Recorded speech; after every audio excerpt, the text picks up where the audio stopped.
As climate change warms rivers, they are running out of breath, and so could the plants and animals that harbor them. This is by Lili, Professor of Civil and Environmental Engineering, Penn State. As climate change warms rivers, they're losing dissolved oxygen from their water. This process, which is called deoxygenation, was already known to be occurring in large bodies of water like oceans and lakes. A study that colleagues and I just published, he says, in Nature Climate Change, shows that it is happening in rivers as well. We documented this change using a type of artificial intelligence called a deep learning model, specifically a long short-term memory model to predict water temperature and oxygen levels. The data that we fed the model included past records of water temperature and oxygen concentrations in rivers, along with past weather data and the features of adjoining land, for example, whether it held cities, farms, or forests. The original water temperatures and oxygen data, however, were measured sparsely and often in different periods and with different frequency. This made it challenging for our study to compare across rivers and in different periods. Using all of this information from 580 rivers in the United States and 216 rivers in Central Europe, our AI program reconstructed day-to-day temperatures and oxygen levels in those rivers from the year 1981 to 2019. We also used future climate projections to predict future water temperatures and oxygen levels. This enables us to consistently compare past and future river water temperatures and oxygen levels across hundreds of rivers, which would not have been possible without using AI. On average, we found rivers were warming by 0.29 degrees Fahrenheit, that's 0.16 degrees Celsius per decade in the US, and 0.49 Fahrenheit, or 0.27 degrees Celsius per decade in Central Europe. Deoxygenation rates reached as high as 1% to 1.5% less per decade, loss per decade. These rates are faster than deoxygenation rates occurring in oceans and slower than those in lakes and coastal regions. Urban rivers are warming up most rapidly, while rivers in agricultural areas are losing oxygen most rapidly. And this could be partly due to nutrient pollution, which combines with warmer waters to fuel large blooms of algae. And when the algae die and decompose, this process depletes dissolved oxygen in the water. Why that matters? Oxygen is crucial for plants, animals, fish, and aquatic insects that live in rivers. These organisms breathe dissolved oxygen from river water. If oxygen levels drop too low, river species will suffocate. While scientists know that oceans and lakes have been losing oxygen in a warming climate, we have mainly thought that rivers were safe from this problem.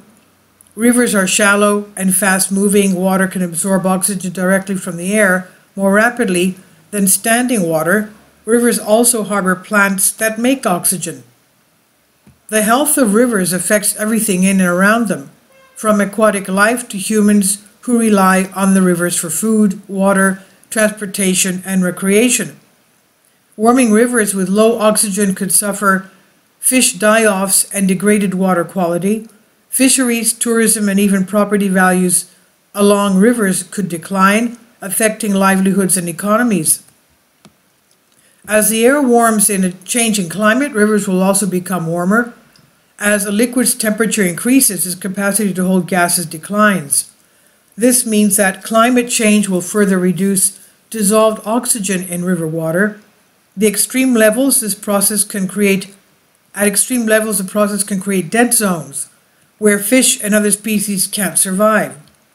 Dead zones already form in coastal areas such as the Gulf of Mexico and Lake Erie. We found that some rivers, especially in warming areas like Florida, may face more low oxygen days in the future. Low oxygen in rivers also can promote chemical and biological reactions that lead to the release of toxic metals from river sediments and increased emissions of greenhouse gases such as nitrous oxide and methane. So what's next?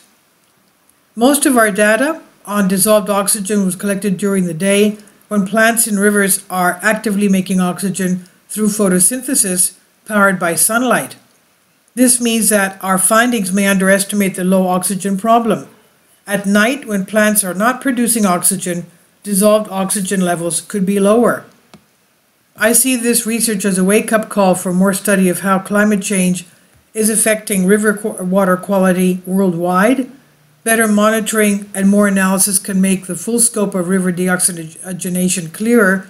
Ultimately, I hope more research will lead to policy changes that promote responsible land use and water management and better stewardship of rivers, our planet's veins. And this is by Professor of Civil and Environmental Engineering, Penn State, Li on the conversation Creative Commons. Please leave your comments and thank you for your support.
Support my Patreon account.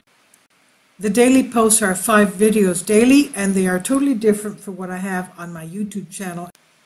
Thank you so much for your support and that you find all my content so interesting. You'll find the Patreon account details in the description box below.